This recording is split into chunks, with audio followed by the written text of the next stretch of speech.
Jesus Nazareno, awit at papuri alay namin sa'yo. Dinggin ang dalangin at pagsamo ng bayan mo. Viva pong Jesus Nazareno.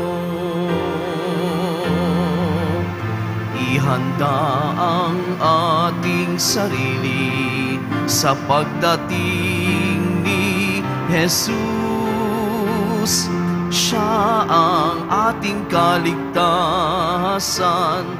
alay ng Diyos sa tanan. Viva pong Jesus Nazareno, awit at papuri alay namin sa'yo. Dinggin ang dalangin at pagsamo ng bayan mo. Viva pong Jesus Nazareno.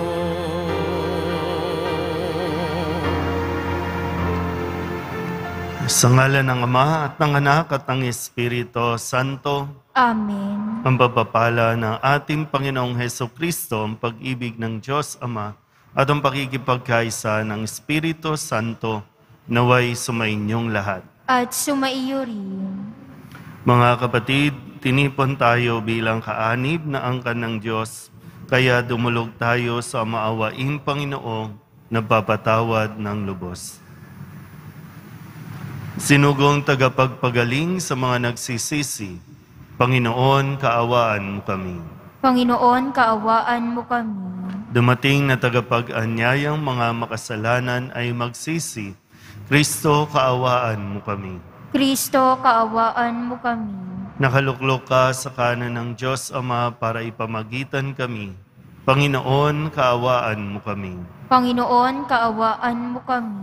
Kaawaan tayo na makapangyarihang Diyos, patawarin tayo sa ating mga kasalanan at patnubayan tayo sa buhay na walang hanggan. Amen. Manalangin tayo. Ama naming nasa langit, makaakyat nawa sa iyong kinaluluklukan ang aming panalangin upang ang dakilang misteryo ng pagkakatawang tao ng anak mo ay maipagdiwang naming ng may wagas na loobin sa pamamagitan niya kasama ng Espiritu Santo magpasawalang hanggan. Amen. Magsiupo na po ang lahat. Pagbasa mula sa aklat ni Propeta Isaías.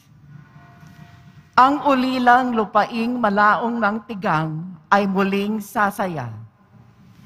Mananariwa at mamumulaklak ang ilang. Ang dating ilang ay aawit sa tuwa. Ito'y muling gaganda tulad ng mga bundok ng Libano. At mamumunga ng sagana tulad ng Carmelo at Saron. Mamamasdan ng lahat ang kaningningan at kapangyarihan ng Panginoon. Inyong palakasin ang mahinang kamay at patatagin ang mga tuhod na lupaypay. Ito ang sabihin sa pananghihinaan ng loob. Huwag kang matakot. Laksan mo ang iyong loob. Darating na ang Panginoong Diyos at ililigtas ka sa mga kaaway. Ang mga bulag ay makakikita at makaririnig ang mga bingi. Katulad ng isa ang pilay, lulundag, aawit sa galak ang mga pipi. Mula sa gubat ay bubukal ang tubig, at ang mga batis dadaloy sa ilang. Ang umuusok na buhanginan ay magiging isang lawa. Sa tigang na lupa ay babalong ang tubig. Ang dating tirahan ng mga asong gubat ay tutubuan ng tambo at talahib. Magkakaroon ng isang maluwang na lansangan na tatawaging landas ng kabanalan. Ang mga makasalanan at mga hangal sa landas na ito ay di makararaan. Walang leon o mabangis na hayop na makalalapit doon. Ito'y para lamang sa mga tinubos. Ang mga tinubos ng Panginoon ay babalik sa Jerusalem, masiglang umaawit ng pagpupuri. Paghaharian sila ng kaligayahan. Lungkot at dalamhati ay mapapalitan ng tuwa at galak magpakailanman. Ang salita ng Diyos. Salamat sa Diyos. Ang poong Diyos ay darating upang tayo ay tubusin. Ang poong Diyos ay darating upang tayo ay tubusin. Aking naririnig magmula sa poon ang sinasalita. Sinasabi niyang ang mga lingkod niya'y magiging payapa. Kung mga nagsisisi at di nababalik sa gawang masama. Ang nagpaparangal sa pangalan niya'y kanyang ililigtas. Sa ating lupain ay mananatili ang kanyang paglingap. Ang poong Diyos ay darating upang tayo ay tubusin. Ang pagtatapatan at pag-iibigay magdadaupalad. Ang kapayapaan at ang katuwiray magsasamang ganap. Sa balat ng lupay, pawang maghahari yaong pagtatapat, at ang katarungan na may maghahari mula sa itaas. Ang poong Diyos ay darating upang tayo ay tubusin. Gagawing maunlad ng Panginoon Diyos itong ating buhay. Ang mga halaman sa ating lupain bubungang mainam. Sa harapan niya, yaong maghahari pawang katarungan. Magiging payapat, susunod ang madla sa kanyang daan. Ang poong Diyos ay darating upang tayo ay tubusin. Magsitayo po ang lahat.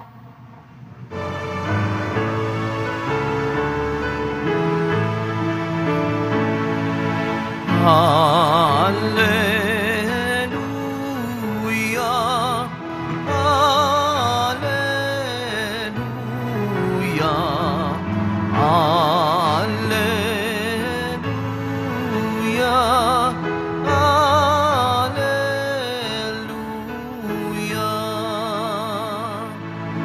Ang Panginooy darating, tayo'y kanyang hahanguin sa pagiging bihag natin. Alleluia, Alleluia, Alleluia, Alleluia.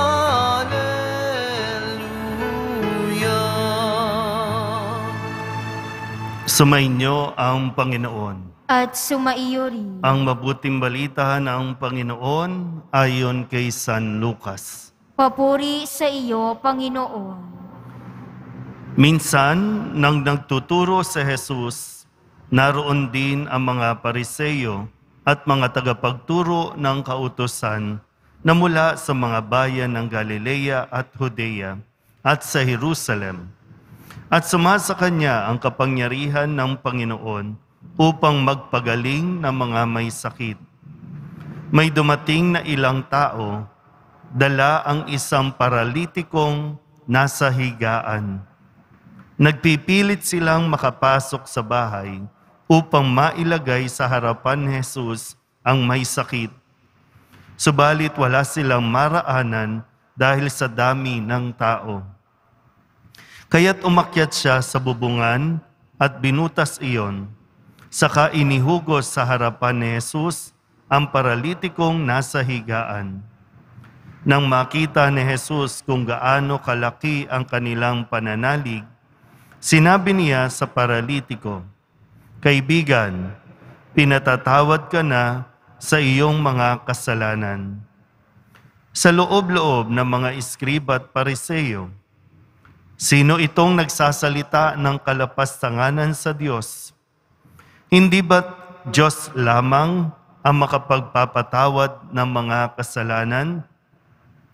Ngunit batid ni Jesus ang kanilang iniisip. Kaya't sinagot niya sila, "Bakit kayo nag-iisip ng ganyan? Alin ba ang lalong madali? Ang sabihin sa paralitiko, pinatatawad ka na sa iyong mga kasalanan, o ang sabihin, tumindig ka at lumakad? Patutunayan ko sa inyo na ang anak ng tao ay may kapangyarihan dito sa lupa na magpatawad ng mga kasalanan." At sinabi niya sa paralitiko, "Iniuutos ko, tumindig ka, dalhin mo ang iyong higaan at umuwi ka." Pagdakay, tumindig ang tao sa harapan ng lahat. Binuhat ang kanyang higaan at umuwing nagpupuri sa Diyos. Nang kilala sila at tigib ng takot na nagpuri sa Diyos. "Nakakita kami ngayon ng mga kahanga-hangang bagay," wika nila. Ang mabuting balita ng Panginoon. Pinupuri ka namin, Panginoong Hesukristo. Magsiupo na po ang lahat. Isang magandang umaga po sa inyong lahat.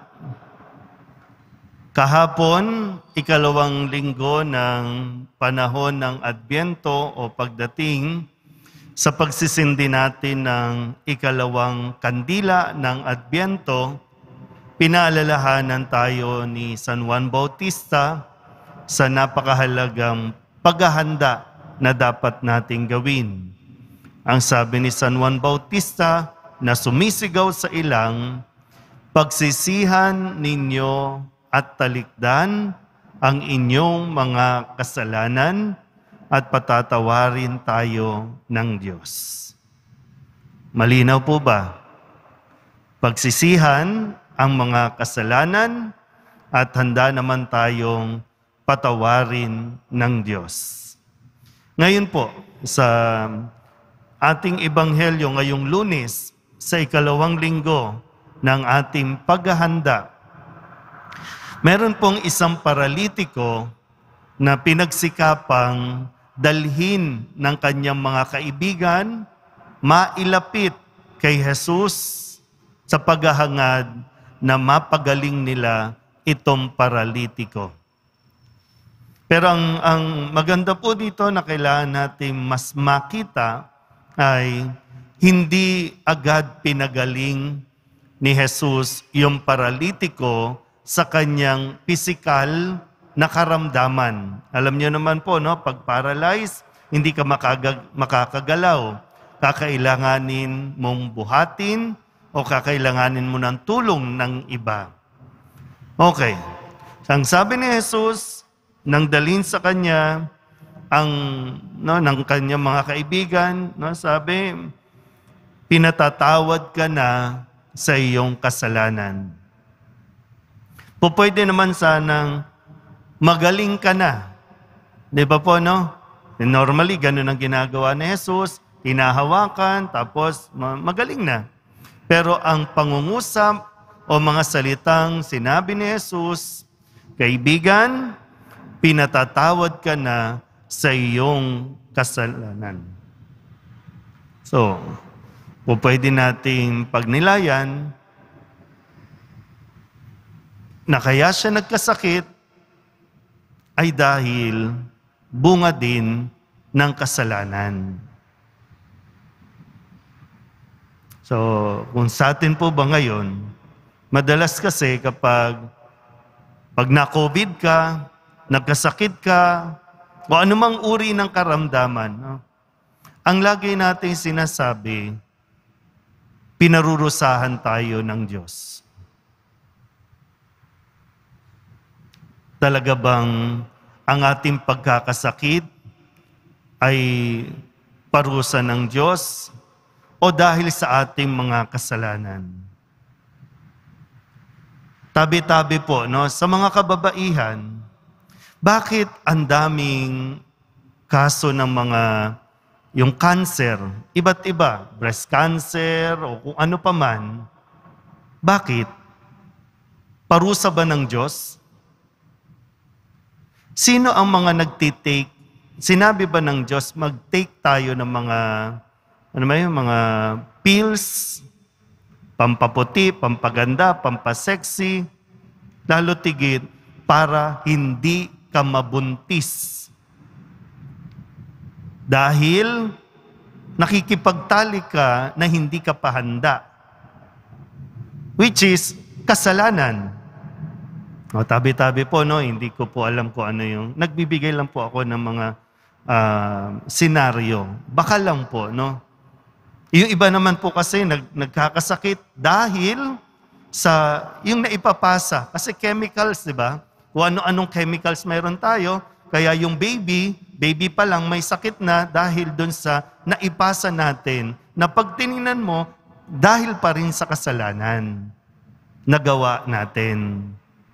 O bakit mga kalalakihan, bakit ang dami nating sakit, no? Prostate, ano ba, sa baga. Di ba dahil sa sobrang pag-inom, sobrang bisyo, na hindi natin tinitingnan bilang kasalanan. At dahil hindi natin tinitingnan as kasalanan, hindi natin inihingi ng tawad. Bakit magulo ang lipunan natin? Kasi hinahayaan natin, nagpapagamit tayo, yung mga lagay-lagay, yung mga pagbibili ng boto, kaya ang nailuluklok natin, mga maling tao. So bakit tayo naghihirap? Dahil sa ating kasalanan. So, maganda po na mapagnilayan natin, no? Ito bang nararanasan natin na sakit ay parusa ng Diyos o bunga ito ng ating mga ginagawang kasalanan? Kahit yung alam niyo po, no, yung sasabihin po ninyo na para ito sa aking pamilya. Kaya kumakayod ka ng todo, kahit linggo, magtatrabaho ka, kung may pagkakataon, talagang ipagpapaliban mo ang pagsisimba para lamang kumita. Na hindi natin alam, o sadyang kinalimutan natin, kasalanan yun. Kaya ngayon, di ba? Overwork, stress ka na. Hindi dahil pinaparusahan tayo. Kahit nga sa, di ba po, bakit nanlalabo ang mata natin? Bakit kailangan mo magsalamin? Di ba, magdamag, nakaganon ka sa gadget, sa cellphone, mabubulag ka na.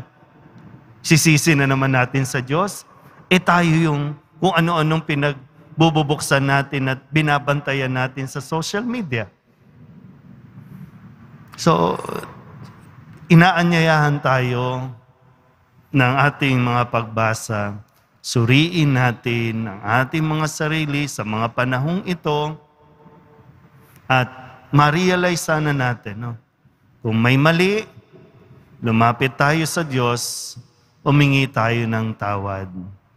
Susunod na po dun yung kagalingang pisikal na inihingi natin sa Diyos. Kasi yung, di ba, yung sama ng loob, di ba toxic yan sa katawan? Kapag hindi tayo nakakapagpatawad, kapag hindi tayo nakakahingi ng tawad, mabigat sa kalooban, mabigat sa pagkatao. At ito yung nagdudulot ng kung ano-anong sakit sa katawan natin. So, kailangan natin itong tanggalin.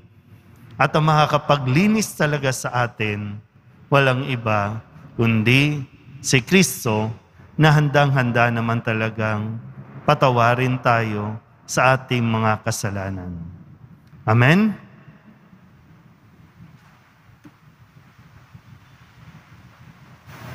Magsitayo po ang lahat. Minamahal ko mga kapatid, taglay ang ganap na pagtitiwala ng mga kaibigan ng lalaking paralitiko. Manalangin tayo para sa paggaling at pagkabuo ng tao sa mundo. Ang ating pong itutugon, Panginoon, pagalingin mo kami. Panginoon, pagalingin mo kami. ang simbahan ng Diyos naway patuloy na kumilos upang matupad ang mapanligtas na misyon ni Kristo sa pamamagitan ng pagpapatawad ng mga kasalanan. Manalangin tayo. Panginoon, pagalingin mo kami. Tayo naway laging handang magpatawad sa iba dahil sa pagkaunawang tungkulin ito ng lahat ng sumusunod kay Kristo. Manalangin tayo. Panginoon, pagalingin mo kami. Ang mga taong wari bilanggo ng kanilang pagkamakasalanan, naway makatagpo ng tunay na kagalingan espiritual. Manalangin tayo. Panginoon, pagalingin mo kami. Ang mga may sakit at may kapansanan, naway makatagpo ng ginhawa at pag-asa kay Jesus na nagdusa para sa aming lahat. Manalangin tayo. Panginoon, pagalingin mo kami. Ang mga namayapa na ay mapatawad nawa sa kanilang mga kasalanan. Manalangin tayo. Panginoon, pagalingin mo kami. Idulog din natin sa Panginoon ang ating mga personal na kahilingan at mga panalangin para sa ating mga pamilya. Ganon din ang lahat ng mga misang pasasalamat, espesyal na intensyon at mga kaluluwa na hinihiling na ipagdasal sa misang ito.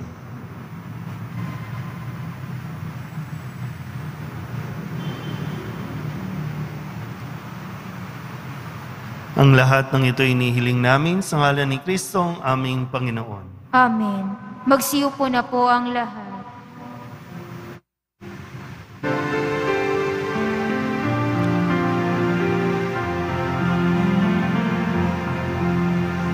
Alay namin sa iyong pagdating, kabutihan, pag-asa't mga pusong tapat.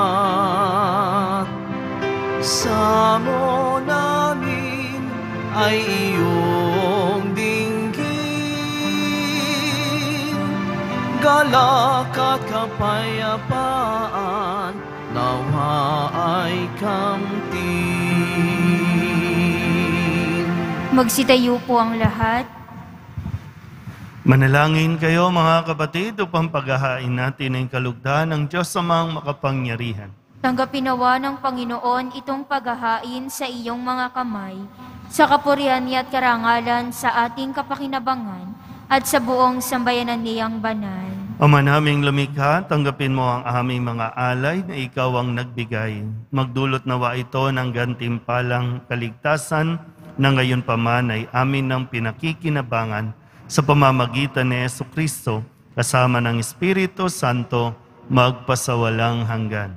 Amen. Sumainyo ang Panginoon. At sumaiyo rin. Itaas sa Diyos ang inyong puso at diwa. Itinaas na namin sa Panginoon. Pasalamatan natin ang Panginoong ating Diyos. Marapat na siya'y pasalamatan. Ama naming makapangyarihan, tunay ngang marapat na ikaw ay aming pasalamatan sa pamamagitan ni Jesucristo na aming Panginoon. Siya'y isinugo mo upang matupad ang iyong magandang balak para sa lahat. Hindi niya ikinahiyang mamuhay ng mahirap upang mapakisamahan niya kaming matapat. Siya'y naging hindi na iba sa amin upang maitampok niya kami sa iyong piling. Sa kanyang lantarang muling pagdating, ang pakikisama niya ay puspusang magniningning at ang pangako niyang kapanapanabik ay inaasahan naming lubos na makakamit. Kaya kaysa ng mga anghel na nagsisiawit ng papuri sa iyo, nang walang humpay sa kalangitan, kami nagbubunyi sa iyong kadakilaan. Santo, Santo, Santo, Panginoong Diyos ng mga hukbo, napupuno ang langit at lupa ng kadakilaan mo, o sana sa kaitaasan.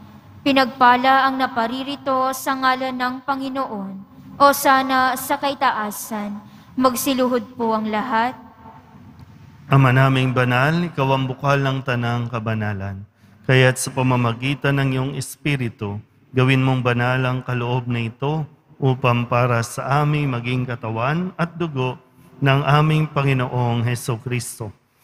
Bago niya pinagtiis ang kusang loob na maging handog, hinawakan niya ang tinapay, pinasalamatan kaniya, pinaghati-hati niya iyon, iniabot sa kanyang mga alagad at sinabi, "Tanggapin ninyong lahat ito at kanin, ito ang aking katawan na ihahandog para sa inyo."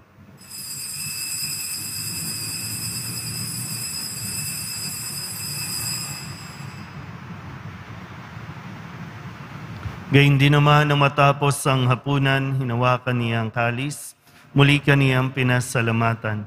Iniabot niya ang kalis sa kanyang mga alagad at sinabi, "Tanggapin ninyong lahat ito at inumin.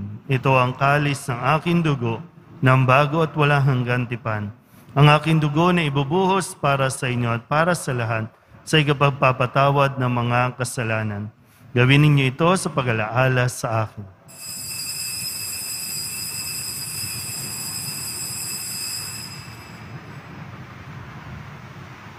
Magsitayo po ang lahat. Ipagbunyi natin ang misteryo ng pananampalataya. Si Kristo'y namatay, si Kristo'y nabuhay, si Kristo'y babalik sa wakas ng panahon. Ama, ginagawa namin ngayon ang pag-alaala sa pagkamatay at muling pagkabuhay ng iyong anak, kaya tiniaalay namin sa iyo ang tinapay na nagbibigay buhay at ang kalis na nagkakaloob ng kaligtasan. Kami nagpapasalamat dahil kami iyong minarapat na tumayo sa harap mo para maglingkod sa iyo. Isinasamo namin kami magsasalo-salo sa katawan at dugo ni Kristo ay mabuklod sa pagkakaisa sa pamamagitan ng Espiritu Santo. Ama, lingapin mo ang iyong simbahang laganap sa buong daigdig. Puspusin mo kami sa pag-ibig kay San Francisco na aming Papa at ni Jose na aming Obispo at ng Tanang Kaparian. Alalahanin mo rin ang mga kapatid naming nahimlay na may pag-asang sila'y muling mabubuhay, gayon din ang lahat ng mga pumanaw. Kawaan mo sila at patuloyin sa iyong kaliwanagan. Kawaan mo at pagindapating kaming lahat na makasalo sa iyong buhay na walang wakas. Kaysa ng mahal na Birhen Maria na Ina ng Diyos, ng kabiyak ng puso niyang si San Jose. Kaysa ng mga apostol at ng lahat ng mga banal na namuhay dito sa daigdig ng kalugod-lugod sa iyo, may pagdiwang nawa namin ng papupuri sa kararangal mo sa pamamagitan ng iyong anak na aming Panginoong Hesukristo. Sa pamamagitan ni Kristo, kasama niya at sa Kanya, ang lahat ng parangal at papuri ay sa iyo, Diyos amang makapangyarihan, kasama ng Espiritu Santo, magpasawalang hanggan. Amen, amen, amen, amen. Buong kababaang loob tayong tumawag sa ating Panginoon ng Ama namin. Ama namin, Sumasalangit ka, sambahin ang ngalan mo. Mapasa amin ang kaharian mo. Sundin ang loob mo dito sa lupa para nang sa langit. Bigyan mo kami ngayon ng aming kakanin sa araw-araw at patawarin mo kami sa aming mga sala para ng pagpapatawad namin sa nagkakasala sa amin. At huwag mo kaming ipahintulot sa tukso at iadya mo kami sa lahat ng masama. hinihiling namin kami iadya sa lahat ng masama, pagkalooban ng kapayapaan araw-araw, iligtas sa kasalanan, at ilayo sa lahat ng kapahamakan, samantalang aming pinananabikan ang dakilang araw ng pagpapahayag ng tagapagligtas naming si Hesukristo. Sapagkat iyo ang kaharian at ang kapangyarihan at ang kapurihan magpakailanman. Amen. Panginoong Hesukristo, sinabi mo sa iyong mga apostol, "Kapayapaan ang iniiwan ko sa inyo, aking kapayapaan ang binibigay ko sa inyo. Tunghayan mo ang aming pananampalataya at huwag ang aming mga pagkakasala. Pagkalooban mo kami ng kapayapaan at pagkakaisa ayon sa iyong kalooban, kasama ng Espiritu Santo, magpasawalang hanggan." Amen. Ang kapayapaan ng Panginoon ay laging sumainyo. At sumaiyo rin. Magbigayan po tayo ng kapayapaan sa isa't isa. Kordero ng Diyos na nag-aalis ng mga kasalanan ng sanlibutan, maawa ka sa amin. Kordero ng Diyos na nag-aalis ng mga kasalanan ng sanlibutan, maawa ka sa amin. Kordero ng Diyos na nag-aalis ng mga kasalanan ng sanlibutan, ipagkaloob mo sa amin ang kapayapaan. Magsiluhod po ang lahat.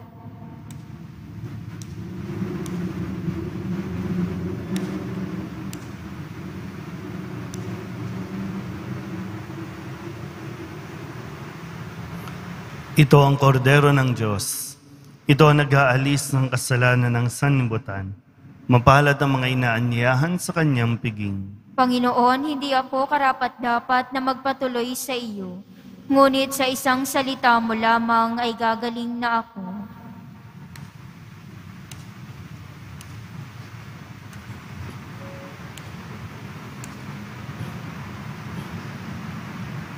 Muli po sa mga tatanggap ng komunyon, huwag po kayong aalis sa inyong pwesto. Kami po ang mag-aabot ng komunyon. Huwag pong pupunta yung nasa dulo, pupunta sa dulo.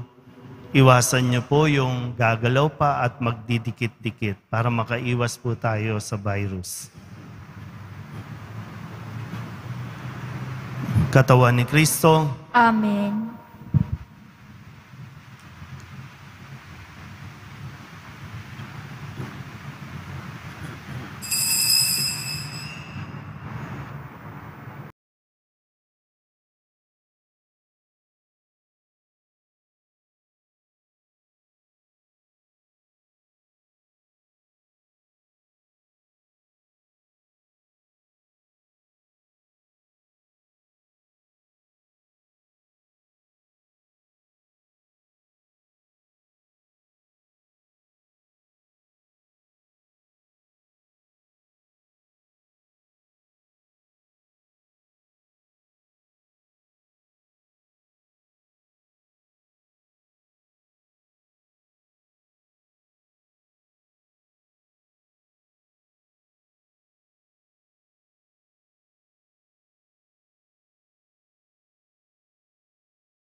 Manalangin tayo.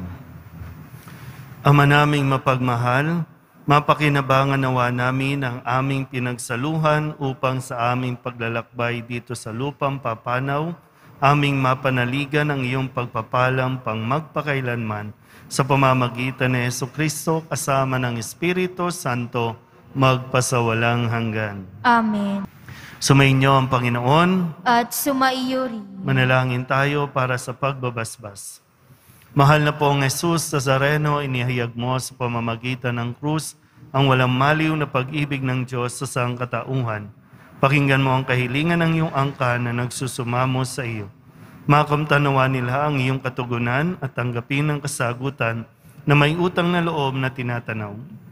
Basbasan din po ninyo mga dala-dala nilang mga imahin at dasalan at lahat ng mga may karamdaman. Sa pamamagitan ng bendisyon na ito, naway maalala nila ang mga pangako nila noon sa binyag na ikaw ang kanilang ibigin at paglilingkuran bilang Panginoon magpasawalang hanggan. Amen. At pagpalain kayo ng makapangyarihang Diyos, Ama at Anak at Espiritu Santo. Amen. Mayo kayong taglayang kapayapaan ng Poong Jesus Nazareno.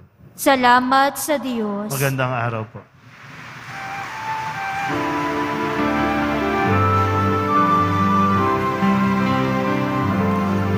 Nuestro Padre Jesús Nazareno, sinasamba ka namin, pinipinto ka namin,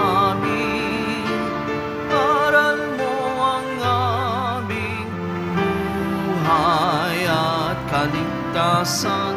Nuestro Padre Jesús Nazareno, iligtas mo kami sa kasalanan. Ang krus mong kinamatayan sagisag ng aming kaligtasan.